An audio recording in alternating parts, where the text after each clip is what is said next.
आगे, अगर मैं half life of a reaction की बात करूं तो half life of the reaction क्या होगा? It is a time in which 50% और we can say half of the reaction complete. मतलब अगर पूरी रिएक्शन में टाइम टी लगा तो उसकी हाफ रिएक्शन में कितना टाइम लगेगा? T half. तो हमारे पास जो एक्सप्रेशन आया था वो आया था A is equal to A not minus के टी, ये एक्सप्रेशन आया था। अब हमने कहा अगर टाइम इस रिएक्शन में टी लग रहा है तो हाफ में क्या लगेगा? T is equal to half t half. अगर हमारे पास within a time t हमारे पास कंसंट्रेशन ए रह गई थी बची हुई, अगर टाइम टी में ए रिएक्टेंट रह गया है तो टी हाफ में कितनी रह जाएगी उसकी कंसंट्रेशन, यानी कि ए कितना रह जाएगा? हम कह सकते हैं ए नॉट बाय 2, क्योंकि ए नॉट क्या थी? Initial concentration. अगर हमारे पास टाइम हाफ था तो जो कंसंट्रेशन थी वो भी कितनी होगी? हाफ। इनिशियल कंसंट्रेशन कितनी थी? ए नॉट। और ए क्या थी? बची हुई कंसंट्रेशन, यानी कि आधे टाइम के बाद कितनी कंसंट्रेशन आएगी? ए नॉट बाय हाफ। इनको हम इस इक्वेशन में पुट कर देंगे, इन दोनों वैल्यूज को। ए की जगह क्या आ जाएगा बेटा? A not by 2 equal to A not minus के, टी की जगह क्या आ गया? T half. ठीक है, अब हम इस ए नॉट में से 2 ए नॉट क्या हम क्या करेंगे? अब इस वाली टर्म को इधर ले जाएंगे, इस वाली टर्म को इधर ले आएंगे, ये नेगेटिव में है तो क्या आ गया? K T half is equal to A naught, इधर प्लस था तो उधर आके माइनस ए नॉट बाय 2। के T half is equal to, एक पूरे में से हाफ गया तो क्या रह गया? ए नॉट बाय 2। अब टी हाफ निकालना, टी हाफ क्या हो गया? ए नॉट बाय 2। ये के था, इस के को भी नीचे ले आओ तो ये आपके पास क्या आ गया? Half life period. क्लियर है? जिसमें ए नॉट क्या है आपके पास? Initial concentration. के क्या है आपके पास? Rate constant. टी हाफ क्या है? 50% टाइम। क्लियर है बेटा? बट आपने एक चीज ध्यान रखनी है बेटा, ये जो भी मैं आपको एक्सप्रेशन बता रही हूँ ये किस तरह की रिएक्शन के लिए पॉसिबल है? जब हम A is changing to a product. और क्वेश्चन इसी के बेस पे आता है। अगर कुछ और पूछते हैं A प्लस बी या फिर 2A is change into a product तो उसके अकॉर्डिंग एक्सप्रेशन चेंज हो जाएगा। वो आपने करना नहीं है, वो आपके सिलेबस में नहीं है। उसके बाद बेटा अगर मैं बात करूं इन हाफ लाइफ के बीच में ग्राफ, इसका भी आप ग्राफ देखोगे। अगर हम एक ग्राफ ड्रॉ करते हैं, या ना T half is equal to A not by 2 के, अगर मैं एक ग्राफ ड्रॉ करती हूँ T half divided by initial concentration of reactant, this is on a X axis, तो हमारे पास इसका जो स्लोप आएगा रिएक्शन का वो ग्राफ क्या आएगा? स्ट्रेट लाइन आएगा। कहां से पास करेगा? एक्सिस से। और उसकी स्लोप क्या होगी? 1/2 के। देखो ये इक्वेशन थी। अगर हमने इसको कहा y is equal to m x plus c है, वाई एक्सिस हो गया टी हाफ वाई एक्सिस पे है। अब ए नॉट दोनों डायरेक्टली प्रोपोर्शनल है, ए नॉट एक्स मान लिया तो एम क्या होता है बेटा? स्लोप। तो स्लोप कितना रह गया? 1/2। इंटरसेप्ट है इस रिएक्शन में? नहीं, इंटरसेप्ट इज 0 क्योंकि इसके साथ कुछ ऐड ही नहीं है। क्लियर है? तो हम क्या कह सकते हैं, हमारे पास अगर हम ग्राफ प्लॉट करते हैं T half versus initial concentration के लिए तो हमारे पास वो ग्राफ क्या होता है? स्ट्रेट लाइन जो कहाँ पे पास करता है? एक्सिस से पास करता है और उसकी स्लोप क्या आती है? 1/2। क्लियर है बेटा? अब मैंने आपको 4 ग्राफ बताए हैं। फर्स्ट मैंने बताया था rate versus concentration, second rate versus time, फिर concentration versus time for this expression. अब मैंने आपको एक हाफ लाइफ के लिए बताया। ये शॉर्ट क्वेश्चन में बहुत बार आता है बेटा, ये ग्राफ दिए होते हैं और आपने उसको आइडेंटिफाई करना होता है। अब आगे देखो एग्जाम्पल आप क्या लिख सकते हो जीरो ऑर्डर के?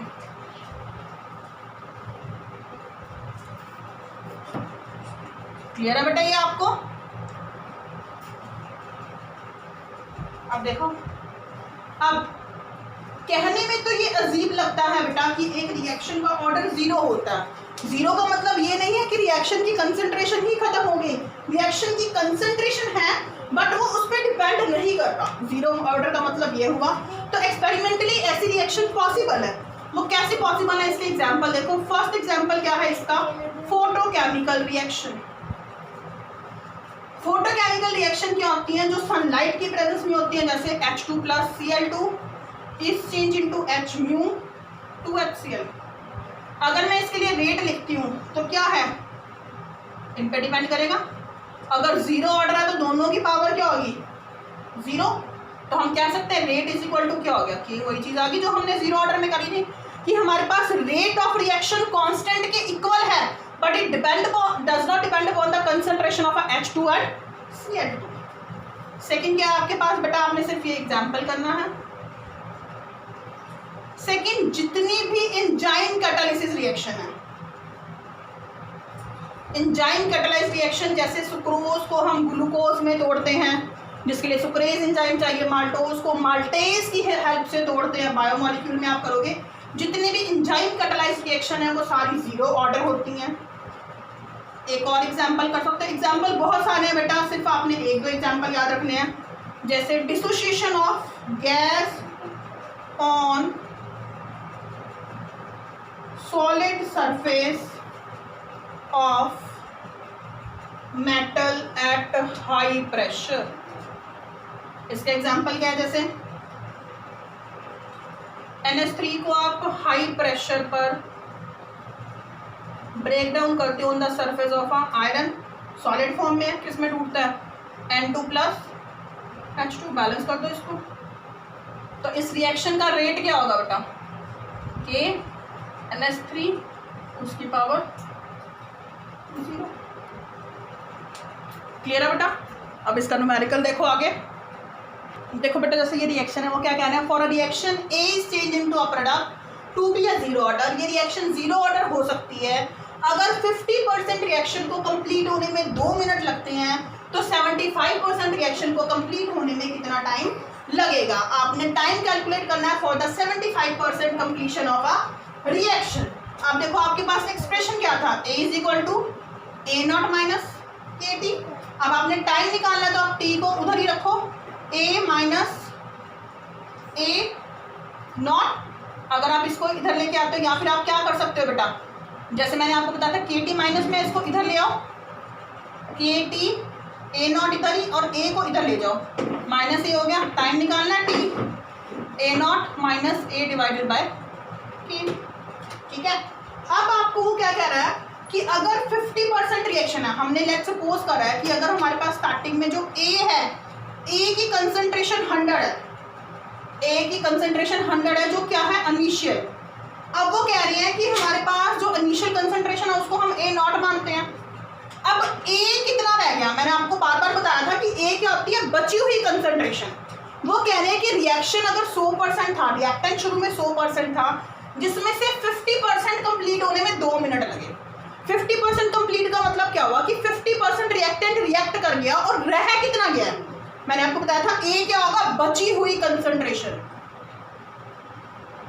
ये चीज याद करनी है, अगर 50% रिएक्ट कर गया तो रह कितना गया, 50। अब करो इसमें value put, T is equal to A0 क्या है 100 माइनस A क्या है 50 डिवाइडेड बाय K, क्या आ गया 50 बाय K।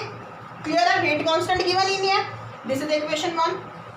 ऐसी अब सेकंड पॉसिबिलिटी, अगर वो कह रहे हैं 75% कंप्लीट हो रही है, ऐसी अगर हमने कहा इनिशियल कंसंट्रेशन 100 थी और 75% कंप्लीट हो गया, तो रह कितनी गई बेटा 25%,